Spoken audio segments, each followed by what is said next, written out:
Hello friends, कैसे हैं आप सभी लोग। Hi, I am Pawan Soni and welcome to Jayshree classes.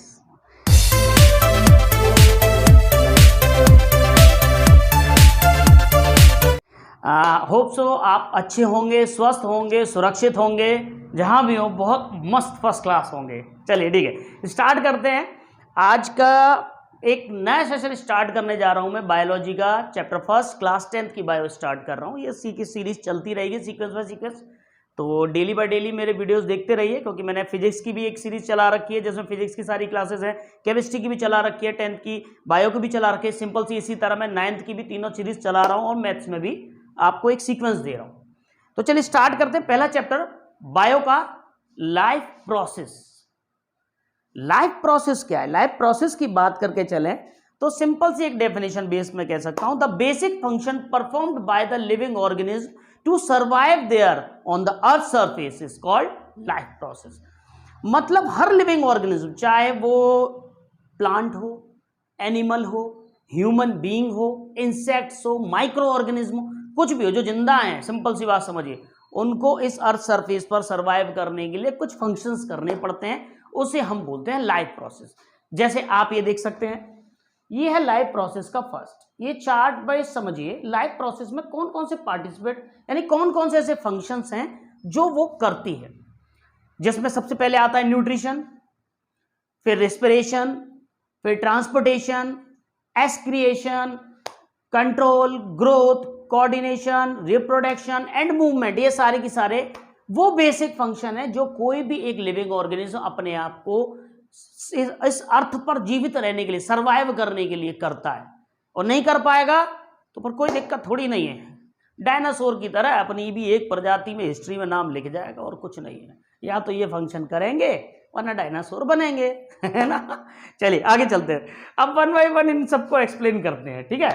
अब एक्सप्लेनेशन में सबसे पहले बात करता हूं मैं न्यूट्रिशन की। भाई देखो, सबसे ज्यादा जरूरी है न्यूट्रिशन। जैसे हम भी एक ऑर्गेनिज्म है, खाएंगे नहीं तो जिंदा रहने का तो सवाल ही नहीं होता, चाहे बाकी फंक्शन कितने भी करता रहूं। तो फर्स्ट न्यूट्रिशन। तो न्यूट्रिशन की बात करके चलूं तो nutrition, the process of nutrition involve taking the food material inside the body to growth and repair our body. ऐसे मटेरियल जिनसे फूड, मतलब कि जिनको हम एज अ फूड बेस अपनी बॉडी में इनटेक करते हैं, और उनसे सारे न्यूट्रिएंट जिनमें विटामिन, प्रोटीन, कार्बोहाइड्रेट, मिनरल्स, इन सबको अपनी बॉडी में लेते हैं, एब्जॉर्ब करते हैं, एनर्जी फील करते हैं और अपने आप को सर्वाइव कर पाते हैं, ग्रोथ करते हैं इस एनर्जी से, खुद को रिपेयर करते हैं। रिपेयर करने का मतलब कहीं कट वट लग जाए या बॉडी में कहीं टूट टाट जाए तो उसको रिपेयर करना भी कहते हैं ना, सेल्फ रिपेयरिंग। तो खुद को रिपेयर करने में, ग्रोथ करने में, पहले इतने से थे अब इतने बड़े हो गए, फिलहाल तो कैमरे की हाइट पे आ ही रहे हैं, और थोड़े बड़े हो गए तो और थोड़ा कैमरा ऊंचा कर लें, कोई फर्क नहीं पड़ता। मतलब खुद को ग्रोथ करते हैं और रिपेयर करते हैं इस न्यूट्रिशन बिहाफ। तो न्यूट्रिशन लेते कहाँ से हम? एज अ फूड न्यूट्रिशन लेते हैं। फूड न्यूट्रिशन की बात करके चलो तो फूड में देखो ये सारी वेजिटेबल्स हैं। अब देखो इसको, देखो ये वेजिटेबल से ही बना हुआ पहलवान है, ये शो किया गया। एक्चुअल में कोई वेजिटेबल का पहलवान नहीं होता, मतलब वेजिटेबल से लेकर के आप पहलवान बन सकते हो, मतलब सिंपल समझो। तो ये न्यूट्रिशन बिहाव ही दिखाया गया, रिप्रेजेंट किया गया। तो न्यूट्रिशन हम as a vegetable fruits item से ले सकते हैं। कुछ न्यूट्रिशन के लिए नॉन वेजिटेरियन होते हैं, वो तरह तरह का, यानी किन किन चीज़ों से न्यूट्रिशन लेते हैं, जैसे एग, फिश, चिकन, मटन, और भी ऊपर नीचे तुर जाओ तो कोई फर्क नहीं पड़ता। यानी कि न्यूट्रिशन कहीं से भी जिसको जैसी अच्छी लग रही है वो ले रहा है। क्यों ले रहा है? क्योंकि उसे अपने आप को इस अर्थ पर सर्वाइव करना है, उसे लाइफ प्रोसेस का ये पहला फंक्शन पूरा करना है। Clear everyone? न्यूट्रिशन। चलिए इसके बाद सेकंड की बात करके चलते हैं हम, रेस्पिरेशन। रेस्पिरेशन क्या होता है? देखो बेटा, रेस्पिरेशन में एक बड़ा डिस्प्यूट आ जाता है। बच्चे डिस्प्यूट क्या कहूँ मैं, मतलब बच्चे थोड़ा कंफ्यूज रहते हैं रेस्पिरेशन में। रेस्पिरेशन में बहुत से बच्चों से पूछो तो बच्चे यूँ कहते सर सांस लेना और सांस छोड़ना, बाबा रामदेव बन जाना, that's a mean of respiration, है नहीं? वो भी रेस्पिरेशन का एक पार्ट है, मैं उसे मना नहीं करूँगा। तो देखो रेस्पिरेशन में दो आ जाते हैं, एक ब्रीथिंग और एक respiration. Breathing is a part of respiration, इतना कह सकते हैं। रेस्पिरेशन मतलब कि सांस, ब्रीथ इन और ब्रीथ आउट करना, सांस लेना, सांस छोड़ना, ये भी एक रेस्पिरेशन कहलाता है। और एग्जैक्टली अगर रेस्पिरेशन की बात करके चलें, the process which release energy from the food absorb by the body, वो प्रोसेस जिसमें बॉडी से अंदर जो फूड लिया हुआ है उससे एनर्जी को रिलीज करना, जितनी भी एनर्जी उसे मिलेगी उस फूड से उसे अपनी बॉडी में एब्जॉर्ब कर ले, that's a mean of respiration. Respiration जो सांस लेना है वो ब्रीथिंग कहलाता है, और रिस्पिरेशन क्या है, फूड से एनर्जी को रिलीज कर देना। हमने कुछ खाया उससे जो एनर्जी मिल रही है उसे बॉडी एब्जॉर्ब कर लेगी, उसे रिलीज कर देगी, अलग कर देगी फूड से, उसे हम बोलेंगे रिस्पिरेशन। क्लियर? जैसे ये दिख रहा होगा तुम्हें रिस्पिरेशन में सबसे पहले देखेंगे ब्रीथिंग। ब्रीथिंग में क्या है, लंग्स द्वारा, ब्रीथिंग के पार्टिसिपेटर कौन है, लंग्स से बॉडी में इन ब्रेथ इन कर रहे हैं, ब्रीथ आउट कर रहे हैं, तो ये तो लंग्स हो गया। और रिस्पिरेशन की अगर बात की जाए तो रिस्पिरेशन में देखिए फूड से सारी विटामिन प्रोटीन बाय सेल्स द्वारा एब्जॉर्ब की जा रही है, क्योंकि बॉडी में ब्लड सेल्स ही हैं। मैं कहूँ मुझे कुछ खाया मैंने, वो तो पेट में गया ना, मेरी उंगली को एनर्जी कैसे मिलेगी, अब वो ट्रांसपोर्टेशन में आएगा, बट बॉडी एब्जॉर्ब कर रही है उसको और पूरे बॉडी में मूव अप कर रही है ना, जैसे हमारी पूरी बॉडी एनर्जेटिक है, that's a mean of respiration. Clear? चलिए आगे चलते हैं। इसके बाद बात करते हैं ट्रांसपोर्टेशन। देखिए ट्रांसपोर्टेशन की बात करके जाए, नॉर्मल ट्रांसपोर्टेशन में हम लोग बड़े अच्छे से जानते हैं, एक जगह से दूसरी जगह तक मूव करना ट्रांसपोर्ट कहलाता है। अब वो ट्रांसपोर्टेशन में बहुत सारी चीज़ों को यूज़ किया जाता है। अब बॉडी में ट्रांसपोर्टेशन का क्या मतलब है, बिल्कुल मतलब है साहब, बिल्कुल मतलब है। मेरे पैर में दर्द हो रहा था, अचानक मेरा मन किया एक टैबलेट खा लूँ, दर्द बंद होगा। तो दर्द पैर में हो रहा था ना, टैबलेट मुंह से खाई, पेट में गई, उस टैबलेट को कैसे पता कि दर्द पैर में था, मुझे पता था, टैबलेट को कैसे पता, इट मीन ट्रांसपोर्टेशन। सिंपल समझिए, बॉडी में कोई भी चीज़ फूड, अब जैसे मुझे एनर्जी की जरूरत है, मैंने खाना खाया तो मेरे पूरे शरीर को एनर्जी मिली, मेरा हाथ भी काम कर रहा है, मेरा पैर भी काम कर रहा है, डांस करने बैठ जाओ तो मैं पूरा ही काम करूंगा, ठीक है। तो मतलब हो क्या रहा है, हम फूड इंटेक करते हैं, इंटेक से एब्जॉर्ब एनर्जी मिलती है, वो सेल्स में जाती है, सेल्स रोटेट करते हैं, यानी पूरी बॉडी में एनर्जी को ट्रांसपोर्ट कर रहे हैं, एक प्लेस से दूसरे प्लेस तक एनर्जी लेके जा रहे हैं, इसे बोलते हैं हम ट्रांसपोर्टेशन। ट्रांसपोर्टेशन में देखिए ह्यूमन बॉडी पूरी बनी हुई है, वो ट्रांसपोर्ट कर रहा होगा, पूरी बॉडी में एनर्जी ट्रांसफर कर रहा होगा, that's mean of transportation. Clear? चलिए इसके बाद बात करके चलते हैं एक्सक्रिएशन।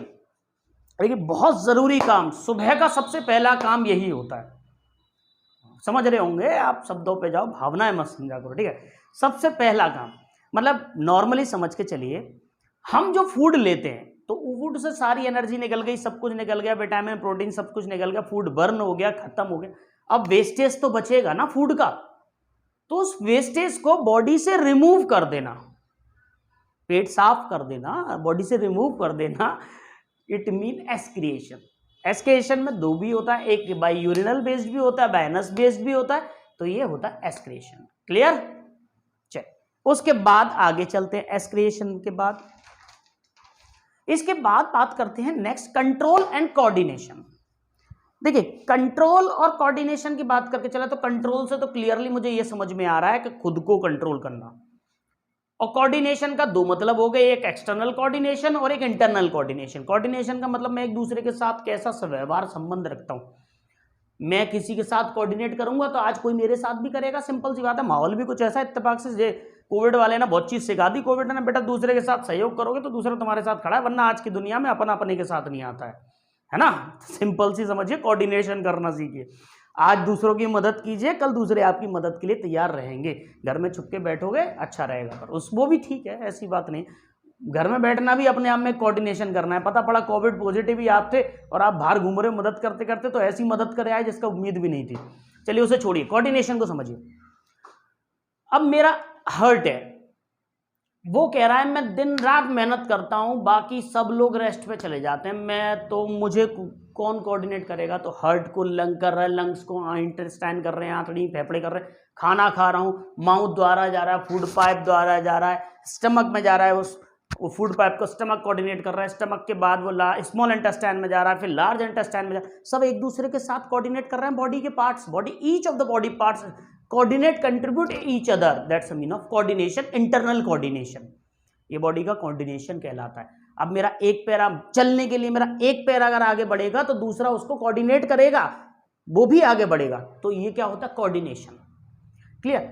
यानी बॉडी का कोऑर्डिनेशन। जैसे और दूसरी कोऑर्डिनेशन में सबसे ज्यादा जरूरी होता है कंट्रोल। जैसे ह्यूमन बॉडी में ये देखो, इसका कोऑर्डिनेट करने के लिए सबसे ज्यादा क्या जरूरी है, कंट्रोल, वो है इसका माइंड। ये जिस दिन अनकंट्रोल हो गया ना, उस दिन हमारा कोऑर्डिनेशन और कंट्रोल सब खराब है ना। तो सबसे ज़्यादा ये बॉडी को कंट्रोल करता है, पूरी फुल बॉडी को कंट्रोल करने का काम हमारा ब्रेन ही करता है। जैसे कंप्यूटर में सीपीयू, ह्यूमन बॉडी में brain. Clear? Control and coordination यानी कि बॉडी को कंट्रोल करना और बॉडी के इंटरनल कोऑर्डिनेट करना, कंट्रोल करने के साथ कोऑर्डिनेट करना अपने बॉडी पार्ट्स के साथ, कोऑर्डिनेशन। क्लियर? चलिए उसके बाद बात करते हैं ग्रोथ। दिख रहा होगा एक छोटा सा बच्चा था बेचारा, नन्नू मुन्नू सा, थोड़ा बड़ा हुआ मोटू ताजू सा, और बड़ा हुआ लड्डू जैसा बना, उसके बाद थोड़ा बड़ा हुआ और शैतान हो गया, बीच में ऐसा हो गया कि पूछो मत, घर वाले दुखी थे, फिर इंसान बन गया। मतलब यही एज होने के बाद एडल्ट पर्सन इंसान बन गया। कहने का मतलब समझिए, ये क्या कर रहे थे, ग्रोथिंग कहलाती है। ऑब्वियसली मैंने आपको बताया था फूड हम न्यूट्रिशन लेते हैं तो वो क्या काम करता है, ग्रोथ और रिपेयर का काम करता है न्यूट्रिशन। तो ये बच्चा दूध पी रहा था, कुछ खा पी रहा था, तो उसकी बॉडी ने उसे ग्रोथ अप करने शुरू किया, ग्रोथ किया, तो ये कहलाती ग्रोथ। अच्छा ये समझ के चलिए, लिविंग ऑर्गेनिज्म कोई भी हो, चाहे ह्यूमन बीइंग हो चाहे प्लांट हो, कोई भी हो, सब ग्रोथ करते हैं, सबका ग्रोथिंग है। जैसे यहाँ मैंने ह्यूमंस में दिखाया, अब यहाँ देखिए मैंने प्लांट में भी एक छोटा सा ट्री दिख रहा है, वो भी ग्रोथ कर रहा है, छोटा सा पौधा लगाओ वो भी बड़ा हो जाता है। ह्यूमन बीइंग में भी है ग्रोथिंग, अब माइक्रो ऑर्गेनिज्म में भी ग्रोथ होगा, तो सब ग्रोथ होता है। तो ग्रोथ क्या होता है, बॉडी को डेवलप करना, बॉडी के इंटरनल पार्ट, किसी एक पार्ट का ग्रोथिंग नहीं, all over the body parts growth या increase their size is called growth. Clear? चलिए उसके बाद ग्रोथ के बाद आते हैं मूवमेंट। मूवमेंट क्या होता है भाई, मूव कर जाना एक प्लेस से दूसरे प्लेस तक। जैसे मैं यहाँ खड़ा हूं, यहां से मैं यूं भी हो गया तो देयर मूवमेंट, अपने सराउंडिंग कहीं भी हिल भी जाना मूवमेंट कहलाता है।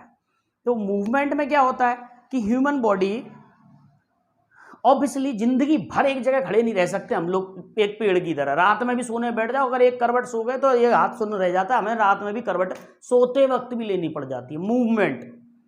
तो ये भी एक बेसिक नेसेसरी हमारा फंक्शन है कि हम स्टेबल नहीं रह सकते, हमें मूवमेंट करना ही करना। मैं इतनी देर पढ़ाते पढ़ाते 50 बार तो हाथ पैर चला चुका हूँ, तो ये मेरा मूवमेंट ही है। तो मूवमेंट बॉडी का एक बेसिक फंक्शन होता है। हाँ प्लांट के साथ मूवमेंट होता भी है, बीच में स्टैंड होता है, ऊपर तो जो करता रहता है ना, तो मूवमेंट सब में होता है। क्लियर? मूवमेंट। अब मूवमेंट के बाद बात करके चलें, नेक्स्ट आता है रिप्रोडक्शन। रिप्रोडक्शन क्या होता है, देखिए ये एक बहुत बेसिक फंक्शन है। रिप्रोडक्शन का मतलब होता है, जैसे आप ये पद देख पा रहे हो, यहां मेल और फीमेल जीमेट्स मिलकर के अपने जैसे एक लिविंग ऑर्गेनिज्म को by sperm, by ovary, by egg, इनसे फर्टिलाइज्ड करने का अपने जैसे ऐसी ऑर्गेनिज्म को प्रोड्यूस्ड कर रहे हो, that's a mean of reproduction. जैसे हम अपने मम्मी पापा के बच्चे तो रिप्रोडक्शन बेस्ड, हमारे बच्चे कल को होंगे तो वो भी रिप्रोडक्शन, तो अपने जैसे ही तो होंगे। अब मैं बोलूँ गाय के बच्चा हुआ क्या, बंदर, पॉसिबल है? गाय का बच्चा बंदर नहीं, वो अपने जैसे को ही रिप्रोड्यूस कर सकते हैं, क्योंकि उनके जो एक तरह से रिप्रोडक्टिव ऑर्गन्स होते हैं वो अपने जैसे को ही जन्म देने के लिए बने होते हैं। क्लियर? तो रिप्रोडक्शन क्या हुआ कि ऐसा प्रोसेस जिसमें कोई भी लिविंग ऑर्गेनिज्म अपने को पार्टनर, यानी कि सेक्सुअल रिप्रोडक्शन की बात कर रहा हूं, असेक्सुअल अलग होता है जिसमें वो सिंगली अपने आप को रिप्रोड्यूस कर सकता है, सेक्सुअल में मतलब वो पार्टनर के साथ मिल करके एक न्यू बेबी ऑर्गेनिज्म को जनरेट कर सके, that's a mean of reproduction. अब ये क्यों जरूरी है भाई? बिल्कुल जरूरी है। वो कहते हैं ना घर में दिया जलाने वाला तो कोई होना चाहिए, नहीं होना चाहिए। अगर रिप्रोडक्शन ना हो तो हम लोग की प्रजाति, जो जीवन, इंसानी जीवन है, वो खत्म हो जाएगा, तो हम भी डायनासोर जैसे हो जाएंगे, फायदा क्या है? हम भी कभी, हमें पढ़ने वाला तो खैर कोई बचे, तो हमारे ये जनरेशन, हमारी ये ह्यूमन बीइंग सोसाइटी है वो चलती रहे, इसलिए reproduction is a basic part of human life. Clear? चलिए इसके बाद यहां तक के लिए आज मैंने सिर्फ न्यूट्रिशन और इसके पार्ट्स को एक्सप्लेन किया इस वीडियो में। इसके बाद न्यू टाइप ऑफ न्यूट्रिशन के मोड क्या हैं, कितने टाइप से में हैं, इसको हम यूज करेंगे, या इसका मैं रिप्रेजेंट करूंगा पार्ट 2 में। इसलिए अगर आपको मेरी ये वीडियो दिल से अच्छी लगी हो और आपको लगता है कि मैं बायो में और अच्छे आपको देशा को रिप्रेजेंट कर सकूं, बायो केमिस्ट्री फिजिक्स का नॉलेज जितना बेस्ट हम बेस्ट हो सके दे सकूं, तो प्लीज़ मेरी वीडियो को लाइक कीजिए, सब्सक्राइब कीजिए और शेयर ज़रूर कीजिए। Thank you very much.